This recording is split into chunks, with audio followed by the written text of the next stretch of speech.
Ladies and gentlemen, as we head towards Friday this week, we're kind of anticipating that ETF decision, right? The approval, rejection, or delay on the ETFs, because that's going to be really the thing that shapes the next Bitcoin move, right? Obviously, if it's the delay, we're going to go sideways. If it's a rejection, we'll plummet downwards at rates we've never seen before, I believe, given the anticipation for this ETF decision. And if it's an approval, we might actually skyrocket right above this resistance. But from a charting perspective in itself, Bitcoin's not in the best position right now. It's showing weakness after a major move to the upside, and altcoins are doing so as well. So what should you be doing? How should you be reacting? And how should you be preparing for the ETF decision in 3 days from now? That is the overall topic of this video, ladies and gentlemen. Let's get into it.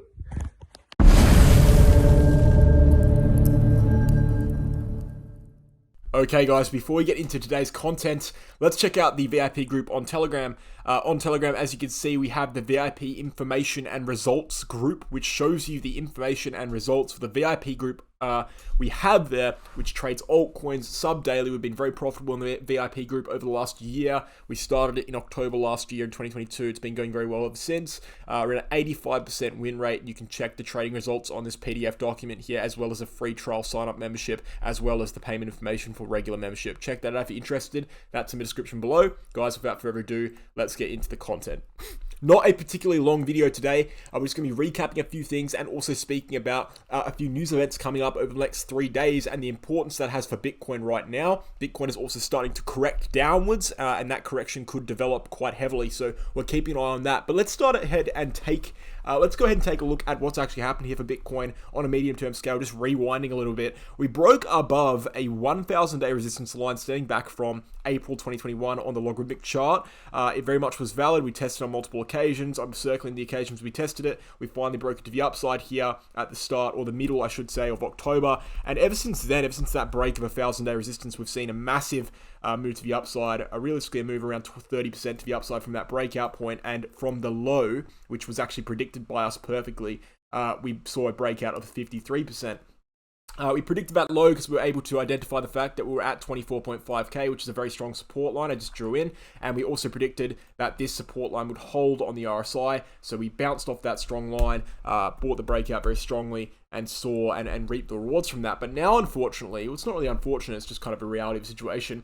Now we have seen Bitcoin enter a period in which we've got the next major macro resistance. So obviously 32k was a major macro resistance, 24.5k was a major macro resistance and support, and now this next major level is up here at around 37.5k to 39.5k. So after the breakout of both 32k, which is our macro level, and the 1,000-day resistance here, we have finally moved upwards to our next major level, and we're testing it for the first time now. And so this brings us into a period of time where we need to be kind of cautious for Bitcoin. We need to be speculative, because we can't necessarily expect a major macro resistance line such as 37.5k to 39.5k to break on a whim, just as we didn't expect that to occur with 32k. You know, 32k took 7 months to break, 8 months to break, and it took 2 separate retests, both of which were rejected, and finally on the third try we broke above it. You know, I know that level was much stronger than this level here, because that level was kind of the dividing line between the bull market zone and the bear market zone. But realistically, this still is a macro level.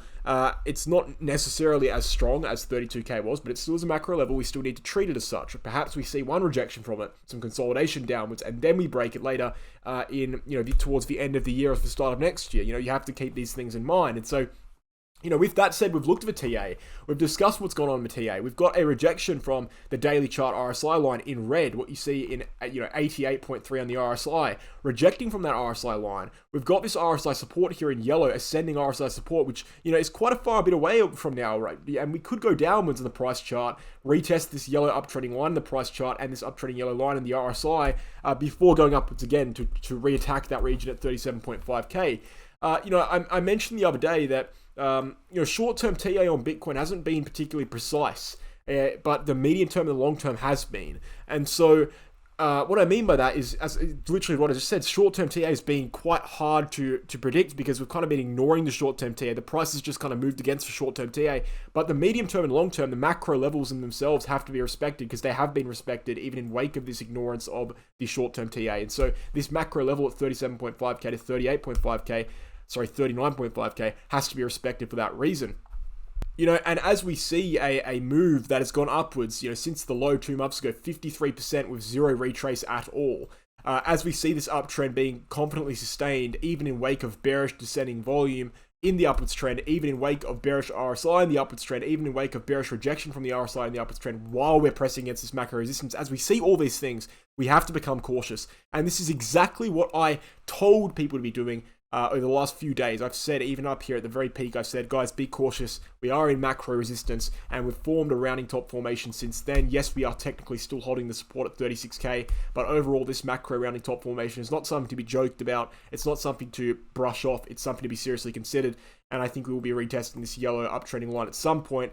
If we break down from that ascending yellow line, we could be going down for a retest of 33.4k, which is actually the foundation of this entire level in itself, and the last support before 32k.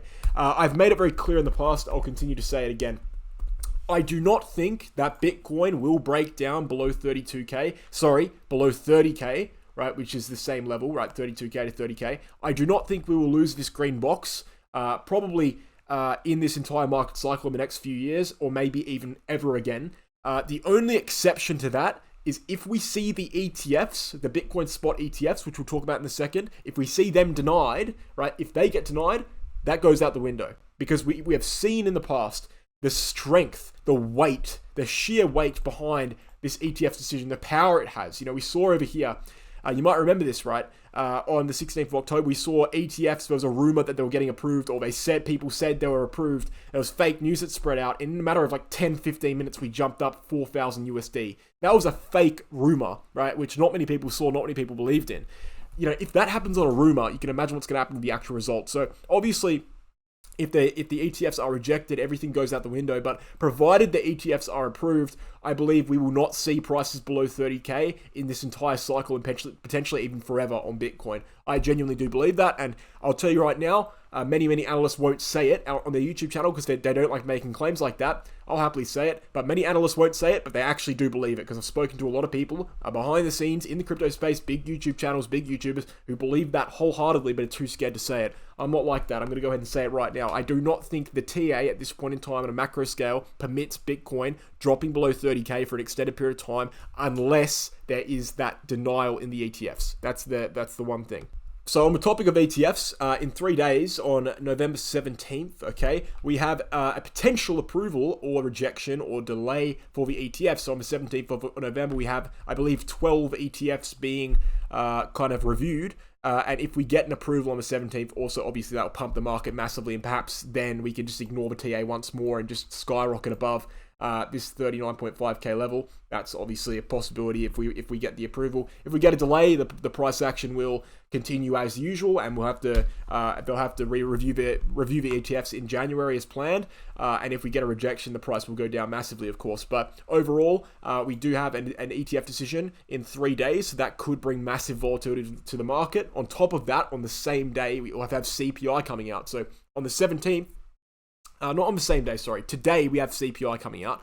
And again, that's going to bring volatility in the market. I don't think it will bring much though. And we've seen this over and over again now for over a year. CPI and FOMC not really doing much to Bitcoin, because obviously Bitcoin has deviated quite massively from the traditional markets. It's not particularly correlated to traditional markets anymore. But we do have CPI today, which could bring some volatility in the Bitcoin price chart. So watch out for that. And then on the 17th, we have the ETF decision, whether it be approval, in which case Bitcoin will go upwards, denial, in which case Bitcoin will drop massively, okay? Because a lot of people, most people are expecting an approval. If the ETFs get denied, it's going to be absolutely brutal. There'll be blood in the streets, I'll tell you that much. But if it's delayed, it will just be price action as usual, and they might get approved in January.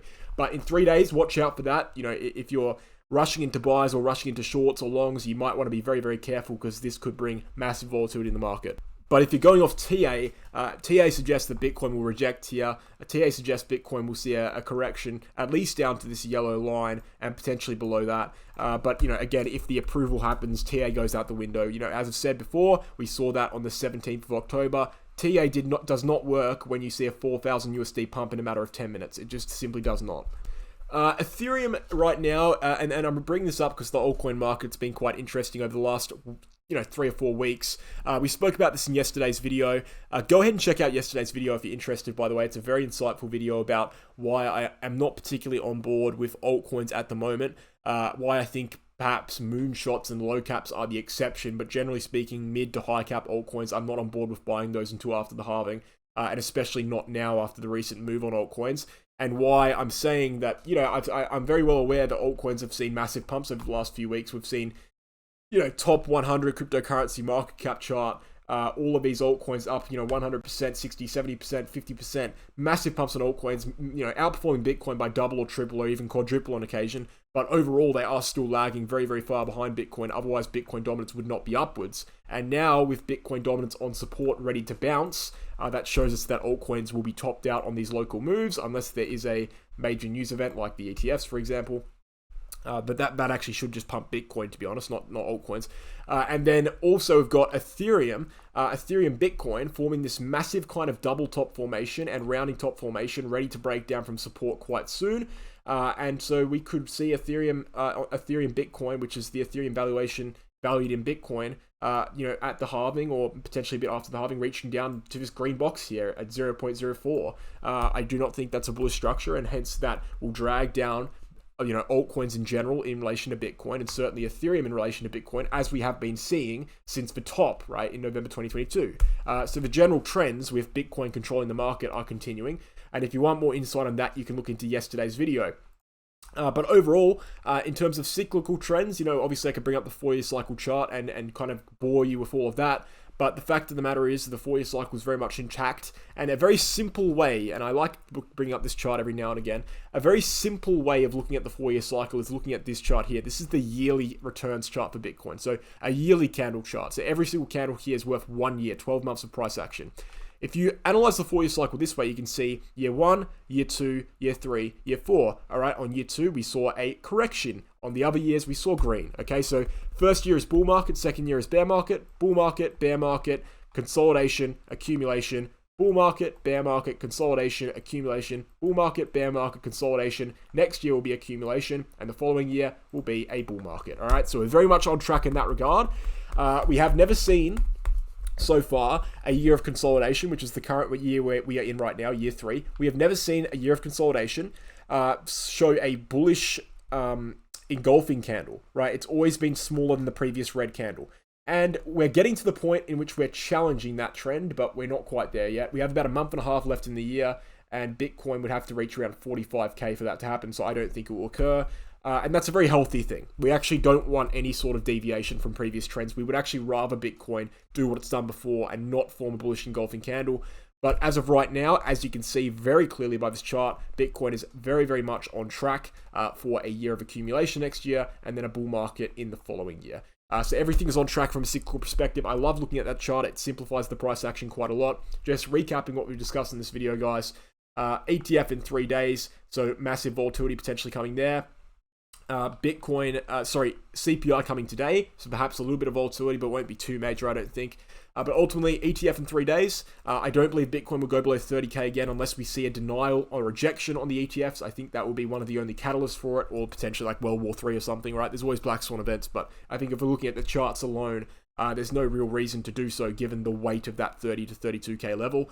I know it's a big claim, but I'm willing to make it, and I guarantee you, a solid 60-70% of analysts, if they had the balls to say it, they'd say it as well. They just don't want to ruin their reputations. I make big claims here, that's what I do.